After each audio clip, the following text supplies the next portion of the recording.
Atomic number and mass number. क्या है ये चीज़ें? ये जानने के लिए हमें पहले एटम को थोड़ा बहुत समझना होगा।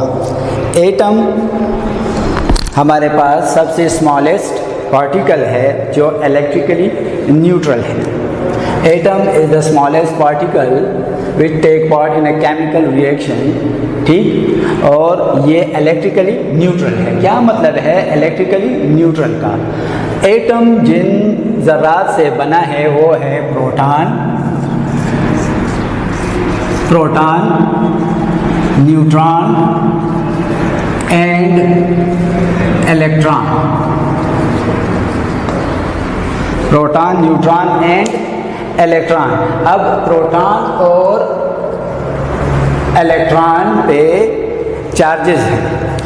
प्रोटॉन पे पॉजिटिव चार्ज है और इलेक्ट्रॉन पे नेगेटिव चार्ज है। किसी भी चीज़ में इन दोनों की मिक़दार बराबर हो तो हम उसे इलेक्ट्रिकली न्यूट्रल कहेंगे। अगर ये दोनों मौजूद हों और इनकी मिक़दारें बराबर हों तो उसको हम इलेक्ट्रिकली न्यूट्रल पार्टिकल कहेंगे। मिसाल के तौर पर हमारे पास सोडियम एटम है। सोडियम एटम में हमारे पास इसमें प्रोटॉन जो है वो 11 है और बाहर इलेक्ट्रॉन जो है वो भी 11 है। तो हम इसको क्या कहेंगे कि इसमें ये सोडियम एटम जो है इलेक्ट्रिकली न्यूट्रल है। अब आते हैं एटॉमिक नंबर की तरफ कि एटॉमिक नंबर क्या है।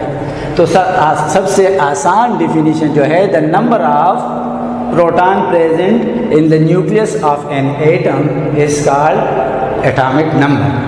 बाज़ लोग ये कहते हैं कि द नंबर ऑफ प्रोटॉन और electron revolve around the nucleus is called atomic number. The number of proton in nucleus or number of electron revolve around the nucleus is called atomic number. तो फिर अक्सर बच्चों को ये confusion होती है कि हमारे पास ये सोडियम आयन है, अब इसका एटॉमिक नंबर क्या है? इसमें तो नंबर ऑफ इलेक्ट्रॉन, इसने एक इलेक्ट्रॉन लॉस कर दिया। तो इसलिए सबसे बेहतरीन डिफिनीशन ये है कि कन्फ्यूजन से बचा जाए कि number of proton present in a nucleus is called atomic number. अब इस एटॉमिक नंबर को हम किस चीज़ से जाहिर करते हैं? Z से। Z से जाहिर किया जाता है। क्यों Z से जाहिर करते हैं? ना ये Z इसमें आ रहा है या ना इसमें आ रहा है, तो क्यों? जर्मन लैंग्वेज में एटमस ज़ाल ये लफ्ज़ इस्तेमाल होता है एटॉमिक नंबर के लिए। इस ज़ाल का मतलब है नंबर, इसलिए एटॉमिक नंबर को Z से जाहिर किया जाता है। मास नंबर क्या चीज़ है? What is mass number? क्योंकि हमारे पास एटॉमिक नंबर जो है ये सिर्फ number of charge particle proton या इलेक्ट्रॉन को जाहिर करते हैं, तो इसमें न्यूट्रॉन भी होते हैं एटम में, इसमें न्यूट्रॉन भी होते हैं। तो मास नंबर जो है हम क्या कहेंगे? इसकी क्या डिफिनीशन है कि total number of nucleon, total number of nucleon या all number of nucleon is called mass number. What is mass number? The sum of proton and neutron. The sum of proton and neutron is called mass number. इस mass number को, total number of proton and neutron को nucleon भी कहते हैं, all number of nucleon, इसलिए इसको A से जाहिर किया जाता है, यानी sum of all nucleon, sum of all nucleon. तो ये A इससे लिया गया है, तो इसलिए इसको A से जाहिर किया जाता है। मिसाल के तौर पर सोडियम का मास नंबर क्या है? तो सोडियम का मास नंबर 23 है। हमें कैसे पता चला? ये ऐसे पता चला कि इसमें 12 प्रोटॉन है, न्यूट्रॉन है और 11 प्रोटॉन है, तो टोटल 23। इस तरीके से हम मुख्तलिफ इसके यानी नंबर ऑफ प्रोटॉन, न्यूट्रॉन या इलेक्ट्रॉन मालूम कर सकते हैं। अगर हमें कहा जाए कि सोडियम में कितने इलेक्ट्रॉन हैं जबकि इसका एटॉमिक नंबर 11 है, तो हम क्या कहेंगे? चूँकि एटॉमिक नंबर जो है वो 11 है, तो चूँकि एटॉमिक नंबर इसका 11 है और ये 11 जो है नंबर ऑफ हम कहते हैं प्रोटॉन है, और प्रोटॉन जो है ये बराबर होते हैं इलेक्ट्रॉन के किसी भी एटम में, इलेक्ट्रिकली न्यूट्रल एटम में, तो इलेक्ट्रॉन की तादाद भी 11 ही होगी। ठीक, अगर हमें ये कहा जाए कि किसी एटम में आप न्यूट्रॉन की तादाद मालूम करें जबकि उसका एटॉमिक नंबर 11 और मास नंबर 23 है, तो आसानी के साथ हम मालूम कर सकेंगे। न्यूट्रॉन नंबर हमने मालूम करना है, एटॉमिक नंबर जो कि प्रोटॉन हैं वो 11 है और मास नंबर जो है वो 23 है, तो आसानी के साथ हम कर सकते हैं कि ये मास नंबर से हम एटॉमिक नंबर को माइनस करेंगे तो हमारे पास न्यूट्रॉन आएगा। ये 23 और ये 11, तो ये 12 हो जाएगा। ये मास नंबर हमारे पास आ जाएगा।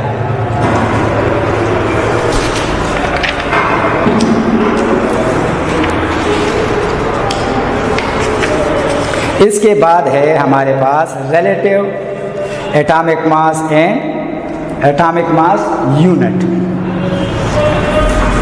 relative atomic mass and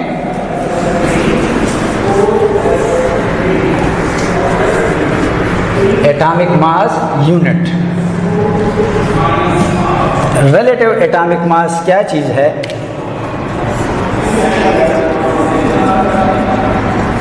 relative atomic mass हम रोज़मर्रा ज़िंदगी में जो चीज़ भी इस्तेमाल करते हैं मास के लिहाज से वो हमारे पास रिलेटिव मास ही होता है। अगर हमें कहा जाए कि बाज़ार से 2 किलो चावल ले आएँ या फ्रूट ले आएँ, तो हम दुकानदार को कहते हैं 2 किलो चावल दे दें या 1 किलो, 2 किलो, 3 किलो फ्रूट दे दें, तो वो क्या करता है? वो एक बाट होता है 1 किलो का या 2 किलो का, तराजू के एक पड़ले में डालता है और दूसरे पड़ले में वो चावल या फ्रूट डालता है। तो जो चीज़ हम घर में लाते हैं, हमसे पूछा जाए कि ये आप कितना लाए हैं, तो हम कहते हैं 2 किलो।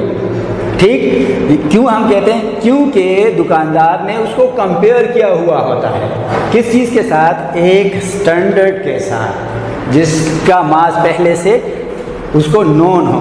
तो रिलेटिव एटॉमिक मास भी उसी तरह से है।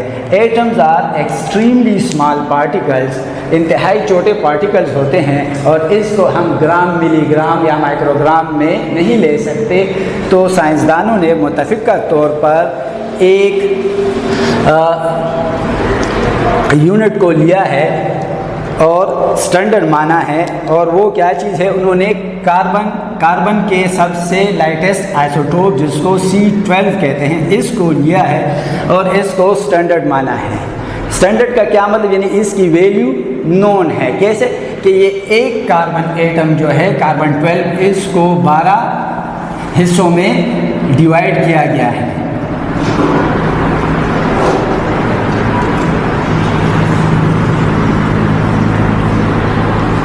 इनको 12 हिस्सों में डिवाइड किया गया है और इस एक यूनिट को, इस एक को जो कि क्या, इसको हम क्या कहेंगे? 1/12, इसको इन्होंने कहा atomic mass unit.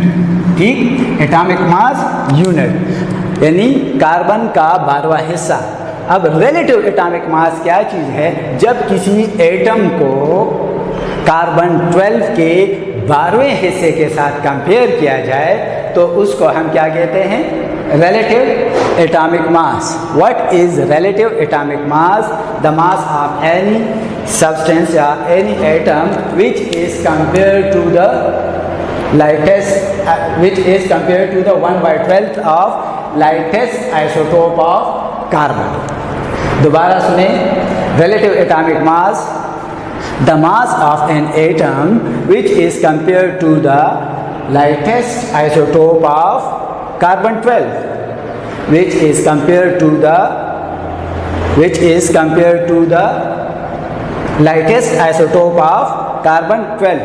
lightest isotope of carbon 12 भी कह सकते हैं, या 1/12 of the carbon 12, या 1/12 of carbon lightest isotope of carbon.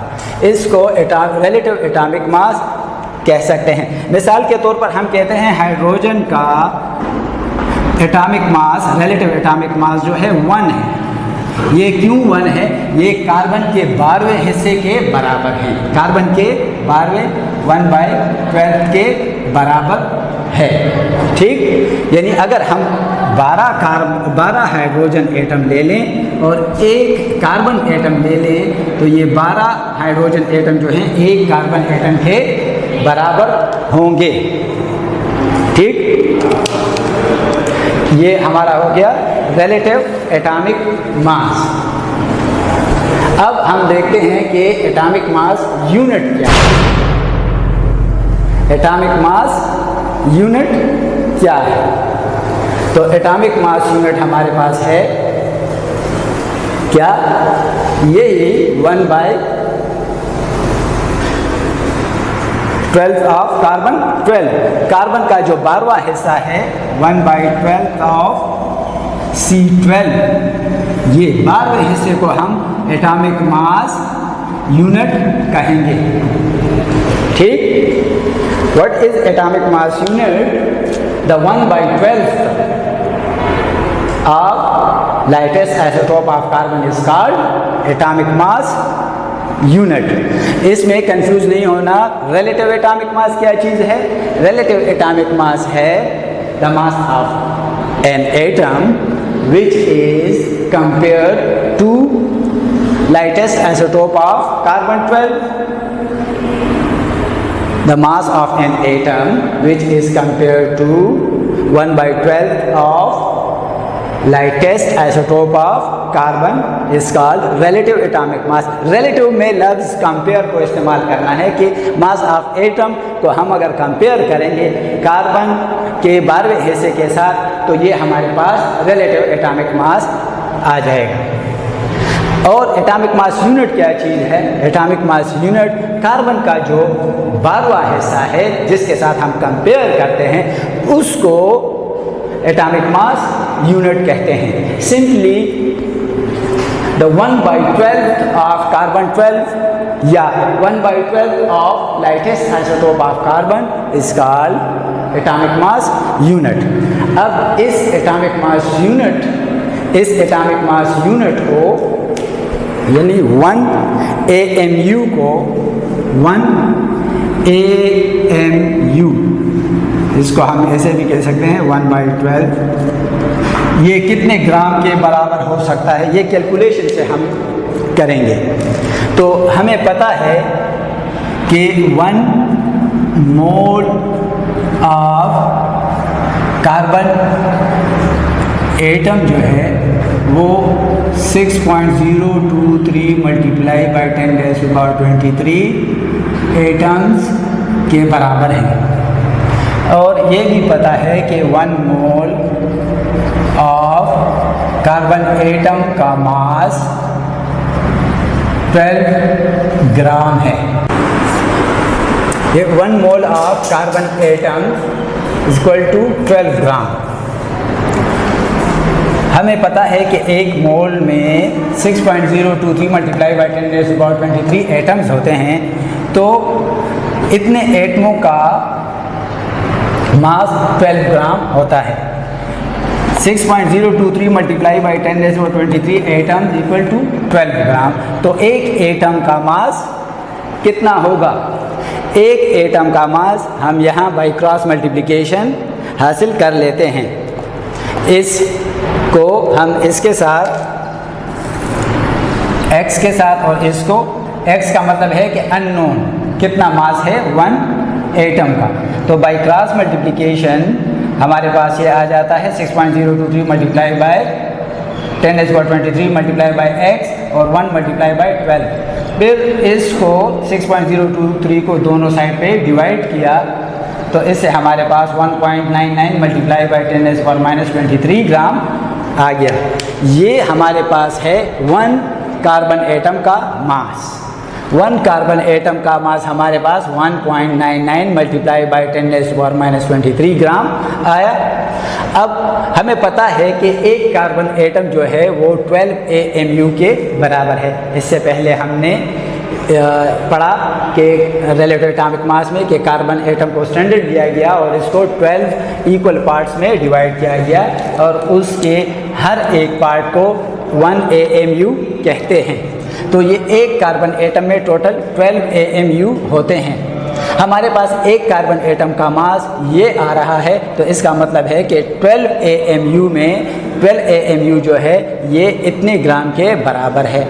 अब जब हमें पता चल गया कि 12 AMU इतने ग्राम के बराबर है तो 1 AMU कितने ग्राम के बराबर होगा। ये भी उसी तरह बाय क्रॉस मल्टीप्लिकेशन, यानी 12 को x के साथ और इसको 1 के साथ, तो हमारे पास ये नंबर आ जाता है। ये क्या चीज़ है, ये 1 AMU का मास है 1.67 मल्टीप्लाई बाय 10⁻⁻24। ये 1 AMU 1 एटॉमिक मास यूनिट का मास, और इसको हम केजी में अगर कन्वर्ट करेंगे तो ये हो जाएगा 1.67 मल्टीप्लाई बाय 10⁻27 kg। ये आप सोचेंगे कि ये तो 1 AMU ग्राम में भी हम ले सकते हैं और केजी में भी, लेकिन ये सिर्फ कैलकुलेशन है। आज तक कोई भी डिजिटल बैलेंस ईजाद नहीं हुआ जो इसकी पैमाइश कर सकें। ये सिर्फ हम कैलकुलेट ही कर सकते हैं। Average atomic mass. Average atomic mass is the weighted average of the atomic masses of the naturally occurring isotope of an element। क्या मतलब एवरेज एटॉमिक मास?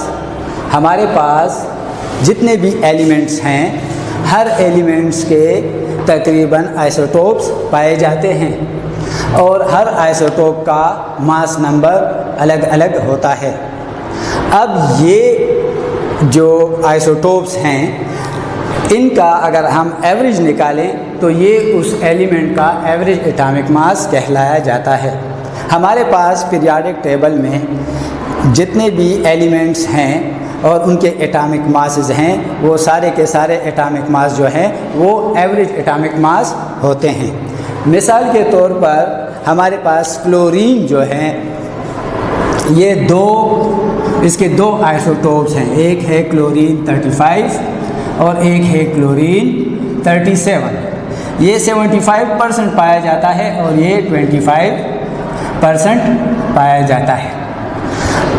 अब इन दोनों को हम प्लस करेंगे और जितने इसकी एबेंडेंसी है उस पर डिवाइड करेंगे।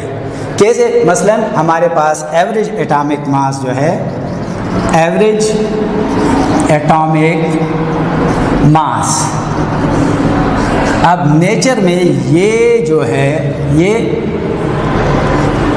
क्लोरीन 35, ये 75% पाया जाता है। तो हम लिखेंगे 35%, यानी 35% का मतलब है 35/100, यानी 35 out of 100।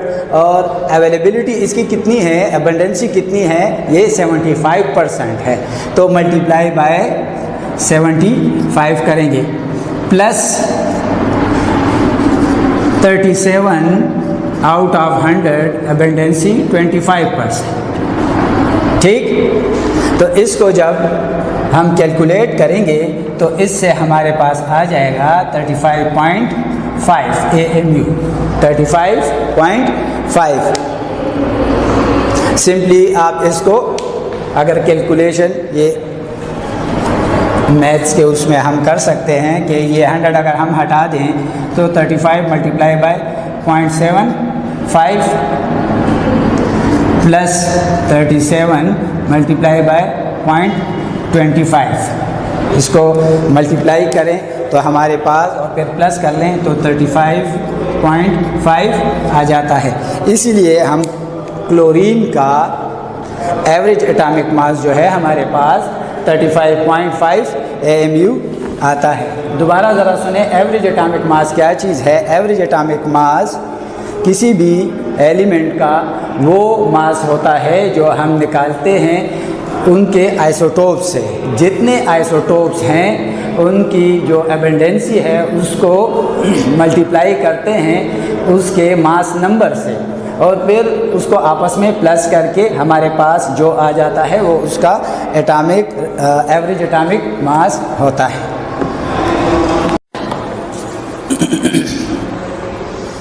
Our today topic is chemical formula. Before this we have learned chemical compound, and chemical compounds are represented by chemical formula. इससे पहले हम पढ़ चुके हैं केमिकल कंपाउंड्स, और केमिकल कंपाउंड्स को केमिकल फार्मूला से ज़ाहिर किया जाता है। आज हम इसकी एक्सप्लेनेशन करेंगे कि केमिकल फार्मूला क्या है। Chemical formula is an abbreviation used for the full name of chemical compounds with the help of symbol.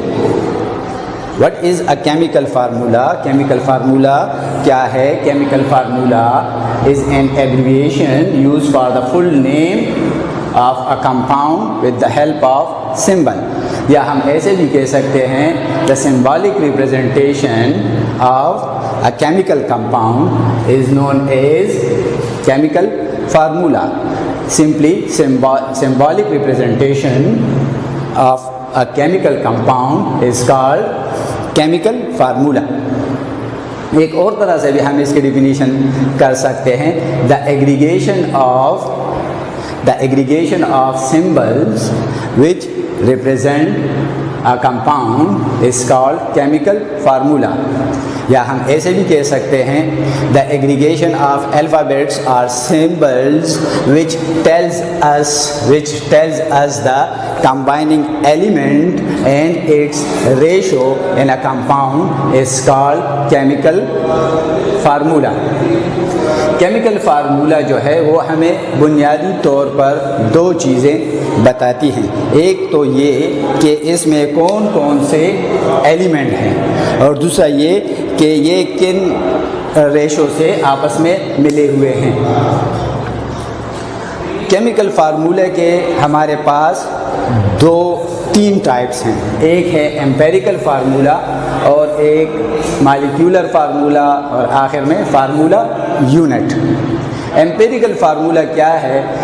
लफ्ज़ एम्पेरिकल का मतलब है सिंपलेस्ट, सिंपल, एम्पेरिक, सिंपल।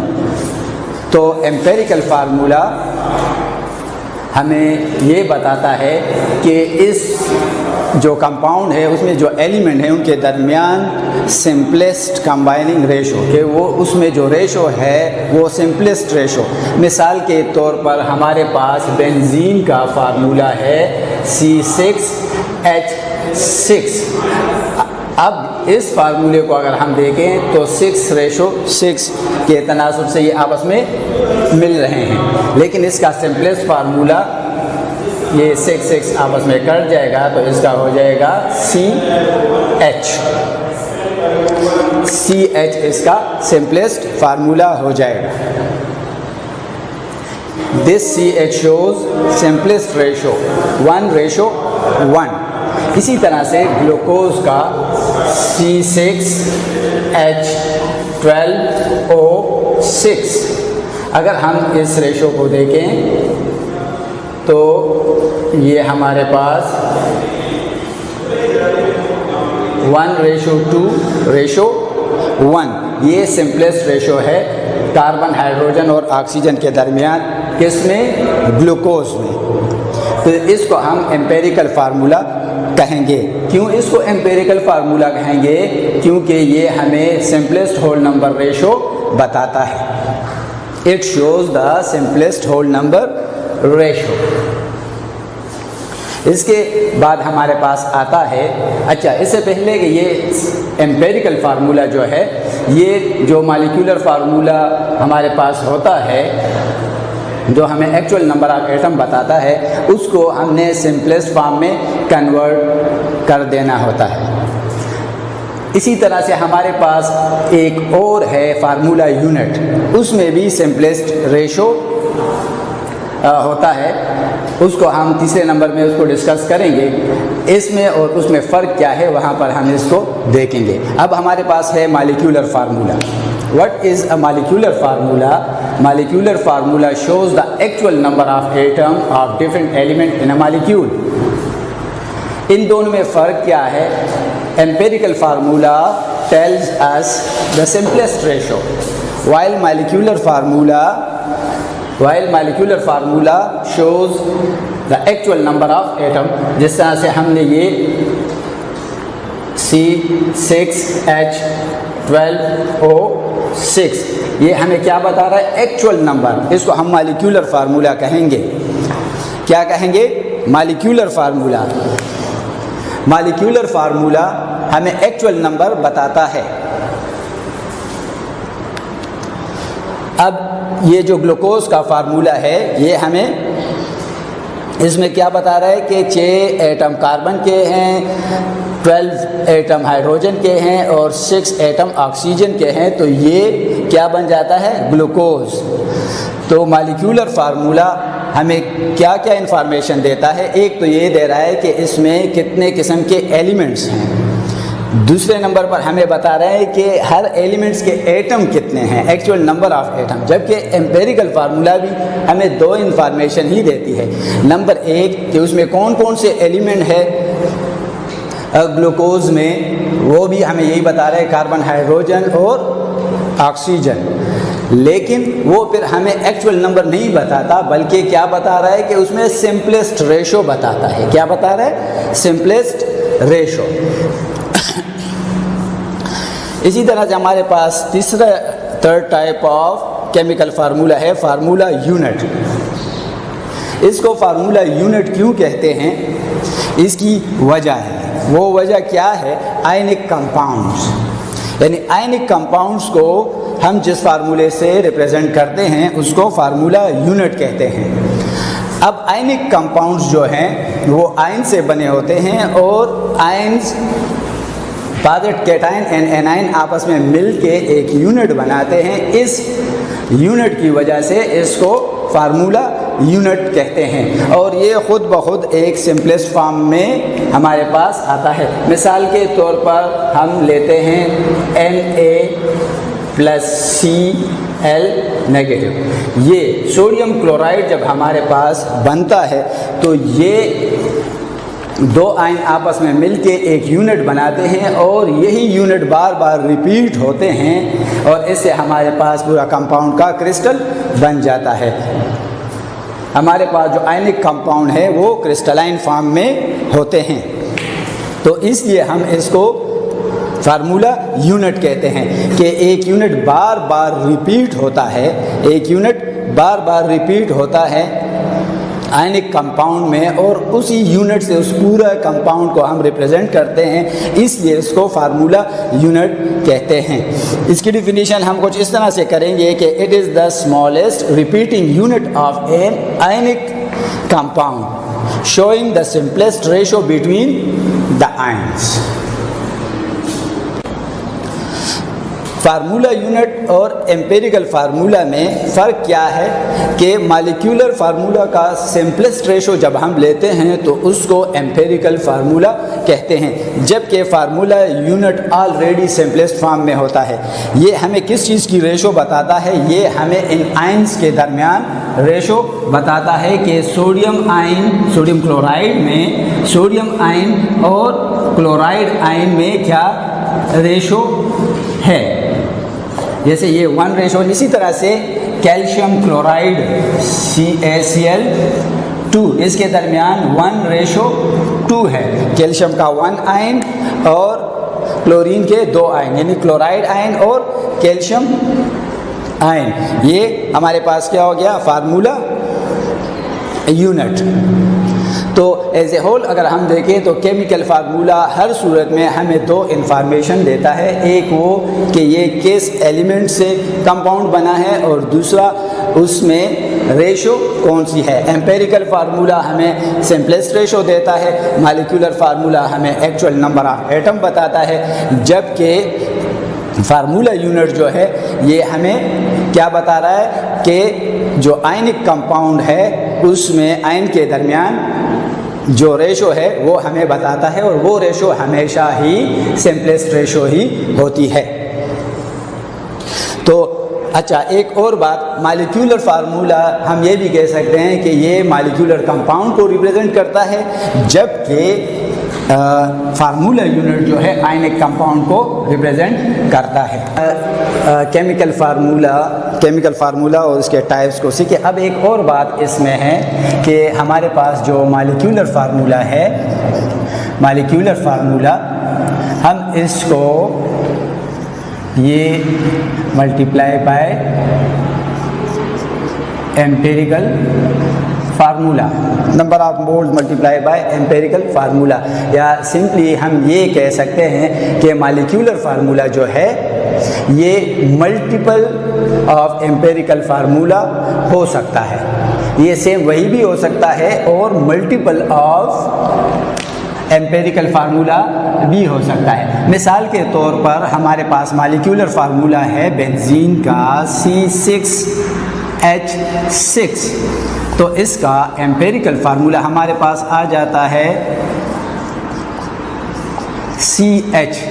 अब ये CH जो है अगर हम इसको 6 मल्टीप्लाई बाय CH करेंगे तो हमारे पास फिर से बेंजीन का फार्मूला आ जाता है। अगर हम CH को 2 से मल्टीप्लाई कर लें तो ये हो जाएगा C2H2, जो कि इथाइन का फार्मूला है। ये बेंजीन का हो गया और ये इथाइन का। अब इससे मैं क्या बताना चाहता हूँ कि एम्पिरिकल फार्मूला जो है वो किसी चीज़ को रिप्रेजेंट करने के लिए काफ़ी नहीं होता। एम्पिरिकल फार्मूला एक ही चीज़ को जाहिर करने के लिए काफ़ी नहीं होता। मिसाल ये हमारे सामने है, ये CH है, ये किस चीज़ का एम्पिरिकल फार्मूला है? हमने इस बेंजीन से आखिज़ किया कि इसका एम्पिरिकल फार्मूला CH है, क्योंकि ये सिंपलेस्ट रेशो शो करता है। इसी तरह से यही फार्मूला हमारा इथाइन से भी आता है। इसमें भी अगर हम देखें तो 1:1 CH, तो ये पॉसिबल है कि एक ही एम्पिरिकल फार्मूला हमें 2 या उससे ज़्यादा कंपाउंड को रिप्रेजेंट कर सकता है। ये हमारा एम्पिरिकल फार्मूला कि ये किन किन चीज़ों को इसी तरह से हमारे पास ये ग्लूकोज का C6H12O6, इसमें हमारे पास 1:2:1। अगर हम ये CH3COOH ले लें, या इसको हम ऐसे भी लिख सकते हैं C2H4O2, तो इसका भी हमारे पास 1:2:1 आ सकता है। इन दोनों का एम्पिरिकल फार्मूला CH2O और ये भी CH2O होगा। तो ये CH2O एम्पिरिकल फार्मूला है किसका? ग्लूकोज का भी और एसिटिक एसिड का भी। तो कहने का मकसद ये है कि एक empirical formula is not enough to represent the one compound, it may represent more than one compound. और एग्जांपल हमारे सामने है कि ये ग्लूकोज, इसको भी हम इससे जाहिर कर सकते हैं और एसिटिक एसिड को भी इससे जाहिर कर सकते हैं।